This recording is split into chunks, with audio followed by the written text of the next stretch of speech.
Hello dear friend, স্বাগতম জানাচ্ছি নতুন একটি ভিডিওতে। আমি ইস্তিয়াক খান ঝুমন রয়েছে আপনাদের সাথে। আমরা এই ক্লাসে মূলত মসফেটের মডেল নাম্বার এবং সেই মসফেটটি কত ভোল্টেজ বা এম্পিয়ার ধারণ ক্ষমতা সেটা সম্পর্কে জানবো। সো তার জন্য আমি একটি সফটওয়্যার ফলো করছি, সেটা হচ্ছে IS 7 বা প্রোটিয়াস সফটওয়্যারটি আমি ব্যবহার করছি। সো আমি প্রোটিয়াস সফটওয়্যারটিকে ওপেন করে নিচ্ছি, দেন আমি বাকি কথাগুলো বলছি। এখন অনেকেই চাইবেন যে ভাইয়া এই প্রোটিয়াস সফটওয়্যারটি আমি কোথায় পেতে পারি। তো এটা মূলত আমার দায়িত্ব না যে সফটওয়্যারটি আপনারা কিভাবে কালেক্ট করবেন। তারপরও আপনাদের জন্য আমি জাস্ট একটা রাস্তা আমি বলতে পারি, সেটা হচ্ছে আপনারা আমাকে ইনস্টাগ্রামে এখনই ফলো করেন।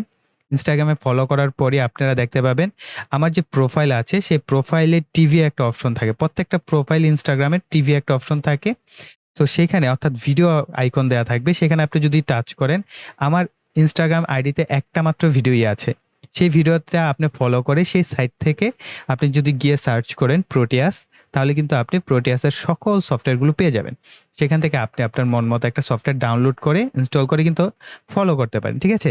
এখন সফটওয়্যার কালেক্ট করার দায়িত্ব সম্পূর্ণ আপনাদের, কিভাবে করবেন না করবেন এটা আপনাদের ব্যাপার। তারপর আমি এতটুকু হেল্প আপনাদের করতে পারছি, সেটা হচ্ছে এই ভিডিওটা আমি করে রেখেছি আপনাদের জন্য।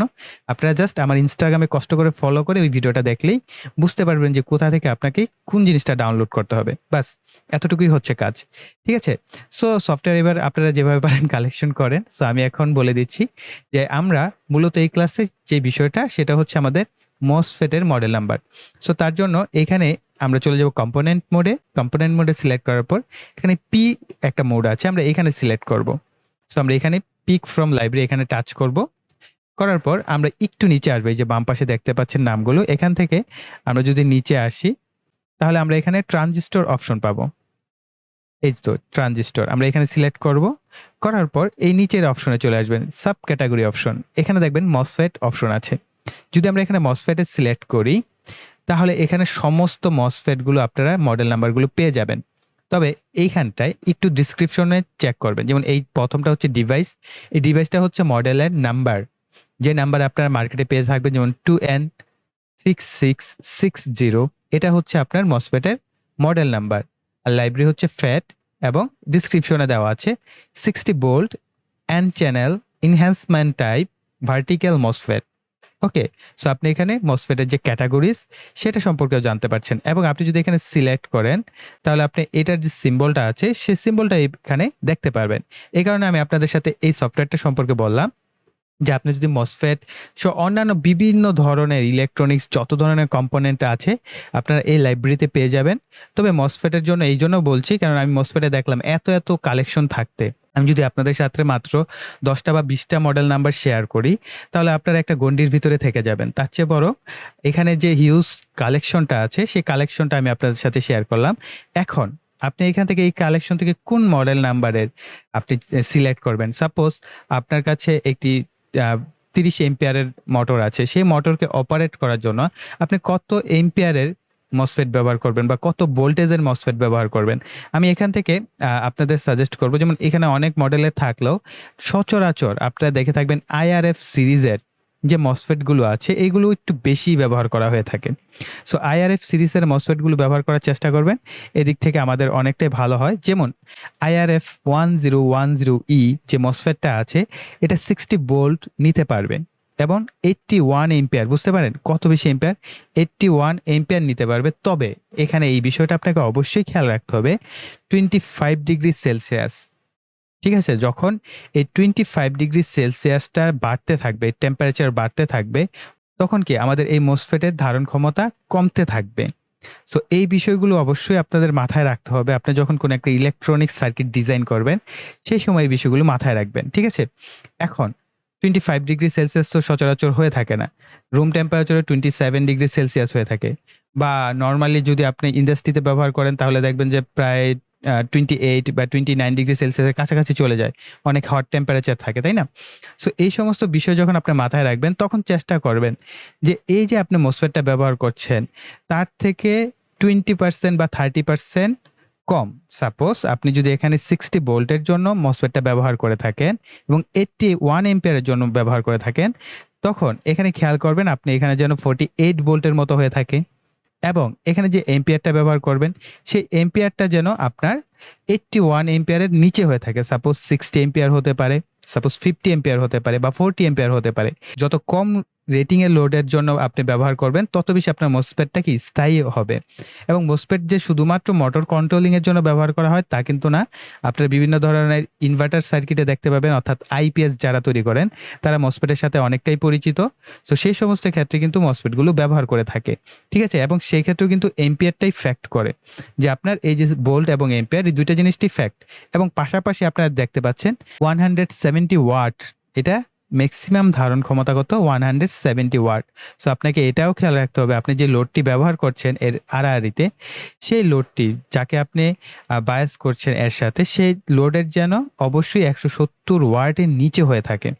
যদি এর উপরে হয়ে থাকে তাহলে দেখবেন আপনার মসফেটটা অল্প সময়ের মধ্যে গরম হচ্ছে এবং সাথে সাথে পুড়ে যাচ্ছে। এবং আপনাদের আরো একটা ইম্পর্টেন্ট নোট দিচ্ছি, সেটা হচ্ছে যে অবশ্যই মসফেট ব্যবহার করলে তার সাথে হিটসিঙ্ক ব্যবহার করবেন। যদি হিটসিঙ্ক ব্যবহার না করেন তাহলে টেম্পারেচার বাড়ার কারণে এবিলিটি সেটা কমে যায়, পাশাপাশি মসফেটটা কিন্তু জ্বলে বা পুড়ে যেতে পারে বা নষ্ট হয়ে যেতে পারে। সো এই সমস্ত বিষয় দিকেও খেয়াল রাখবেন। সো আমরা যদি আরো নিচে যাই, এখানে আরো বহুল পরিচিত আপনার মসফেট গুলো পাবেন। যেমন এর ভিতরে আমি লিখি দিই, যেমন IRF 540N, এই মসফেটটা আমার কাছে আছে। তো আমরা এটা যদি লিখে সার্চ করি তাহলে আপনি এখানে দেখতে পাচ্ছেন 100 ভোল্ট কিন্তু 33 এম্পিয়ার। এক্ষেত্রে কিন্তু আবার দেখেন ভোল্টেজ বেশি কিন্তু এম্পিয়ারের পরিমাণ কম, 33 এম্পিয়ার। সো এই ক্ষেত্রে আপনি কত এম্পিয়ার ব্যবহার করতে পারবেন, আপনি চেষ্টা করবেন যত কম হয়। সাপোজ এর 50% এম্পিয়ারটা আমি আপনাদেরকে রিকমেন্ড করব যে এম্পিয়ারটা যেন এর 50%-এর মধ্যে হয়। সাপোজ এখানে 33 এম্পিয়ার দেওয়া আছে, এর ভিতর দিয়ে যেন আপনার 20 এম্পিয়ারের উপরে পাস না হয়, এই দিকটা একটু খেয়াল রাখবেন, কেননা আমাদের টেম্পারেচার বিষয়টা মাথায় রাখতে হবে। আর 100 ভোল্টের ক্ষেত্রে আপনি যদি এই মসফেটটাকে আপনি 100 ভোল্টের জন্য ব্যবহার করে থাকেন তাহলে আপনি সেই ভোল্টেজ অনুযায়ী ব্যবহার করতে পারবেন, কোনো অসুবিধা নেই। কিন্তু এম্পিয়ারটি হচ্ছে আপনাকে এখানে নজরে রাখতে হবে, কেননা আমরা জানি যে যেখানে বেশি এম্পিয়ারের প্রয়োজন সেই সমস্ত লোডের ক্ষেত্রে আমরা মসফেট ব্যবহার করে থাকি। আদারওয়াইজ কি আমরা ট্রানজিস্টর ব্যবহার করতে পারতাম, যেহেতু ট্রানজিস্টর ভোল্টেজ ডিপেন্ড হয়ে কাজ করে। কিন্তু মসফেট কি অতিরিক্ত পরিমাণ এম্পিয়ার নিতে পারে বলেই আমরা কিন্তু মসফেটটা ব্যবহার করে থাকি। এখন আপনাদের যদি মনে হয় যে ভাইয়া আপনি যে ডিটেলসগুলো দিচ্ছেন আমার তো এর থেকে বেশি ডিটেলসের প্রয়োজন, আপনি শুধু জানলেন এখানে 100 volt, 33 ampere, 25 degree Celsius max এবং 140 ওয়াট পর্যন্ত নিতে পারবে, এবং এটা হচ্ছে সিঙ্গেল এন চ্যানেল হেক্সাফেট পাওয়ার মসফেট। সো আপনি এই তথ্যগুলো জানলেন, কিন্তু আপনি চাচ্ছেন যে না, আমি এই মসফেটের উপর আরো ইন ডিটেলস জানতে চাই।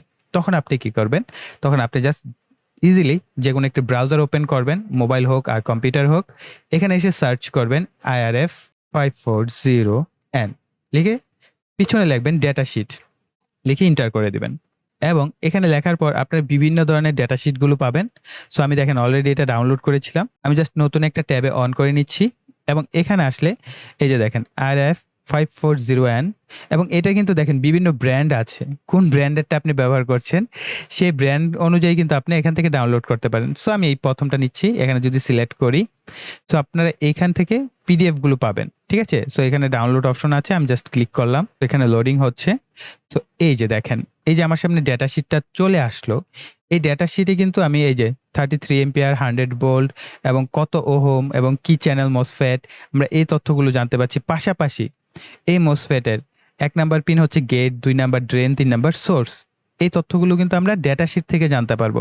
অর্থাৎ আমরা প্রোটিয়াস থেকে তো একটা মডেল নাম্বার পেয়েছি, সেই মডেল নাম্বার অনুযায়ী আমরা যদি আরো ডিটেলস ঘাটি তাহলে আমরা এখান থেকে আরো ডিটেলস পেয়ে যাব। এবং এখানে ফিচার্সগুলো পড়বেন, অবশ্যই পড়বেন, এগুলো যত পড়বেন ততই জানতে পারবেন। যেমন আলট্রা লো অন রেজিস্ট্যান্স, এখানে দেখতে পাচ্ছেন ড্রেন এবং সোর্সে এত ওহম পর্যন্ত নিতে পারবো, 0.040 ওহম পর্যন্ত।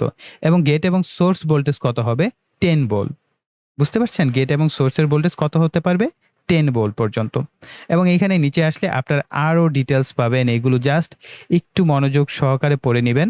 এবং এই যে কার্ভগুলো যারা ভালো বুঝেন কার্ভগুলো দেখে দেখে নেবেন যে আসলে এটা মূলত কার্ভটা কিভাবে কাজ করে, কত ভোল্টেজ থেকে ট্রিগার শুরু হয়। এখানে দেখতে পাচ্ছেন ড্রেন কারেন্ট কত, ঠিক আছে। এইভাবে আপনারা এই যে ডিটেলস গুলো আছে একটু মনোযোগ সহকারে নজর দিবেন। এবং এখানে বায়াসিং এর কিছু চিত্র দেওয়া আছে, সো এইগুলো আপনারা ফলো করবেন। অর্থাৎ আপনি অনলাইনে যত ঘাটাঘাটি করবেন তত বেশি জানতে পারবেন। এবং আমি আপনাদেরকে বলবো আপনারা শুধু এই জায়গায় গণ্ডিবদ্ধ থাকবেন না যে আপনি আপনার বইয়ের মধ্যে কি পড়লেন, আপনি, কারণ বাংলাদেশের ম্যাক্সিমাম বই তো ডাবিং বই হয়ে থাকে, ইংলিশ কোন একটা বইয়ের ডাবিং, বা দেখা যাচ্ছে ইংলিশের কোনো আর্টিকেল থেকে সেটা বাংলা করা হয়েছে, আপনি কিন্তু মন মতো সেই বিষয়টা বুঝতে পারবেন না। তার চেয়ে বরং আপনি যদি ইংলিশে কোনো একটা কন্টেন্ট পড়েন, তার থেকেও বেটার আপনি চিন্তা করতে পারবেন। আসলে আমাদের ইঞ্জিনিয়ারিং সেক্টরটাই এরকম, আমরা তো বাংলিশ ভাষায় ইঞ্জিনিয়ারিং পড়ি। সো আপনারা সেই ক্ষেত্রে যখন ইংলিশে পড়ার প্র্যাকটিসটা করে ফেলতে পারবেন একবার, আপনার কাছে দেখবেন সেই সমস্ত বিষয়গুলো বুঝতে আরও বেশি সহজ হবে। ঠিক আছে, যদিও এই বিষয়টা অনেকের কাছেই কঠিন মনে হবে, বিশেষ করে আমরা যারা ডিপ্লোমার স্টুডেন্ট, ডিপ্লোমায় পড়াশোনা করে এসেছি, তাদের জন্য একটু ইংলিশটা বুঝতে কঠিন হয়। তবে মানে ইংলিশ বলেন আর বাংলা বলেন, পড়ার একটা অভ্যাস যদি আপনি ধীরে ধীরে করতে থাকেন, আপনার বোঝার ক্ষমতা বাড়তে থাকবে। আপনারা শুধু বইয়ের মাঝেই সীমাবদ্ধ থেকেন না, আপনারা অনলাইনে ঘাটেন। আপনারা যত পারেন, যেমন আমি আজকে আপনাদের একটা রিসোর্স দেখালাম যে প্রোটিয়াস সফটওয়্যারে কি পরিমাণ কালেকশন আছে।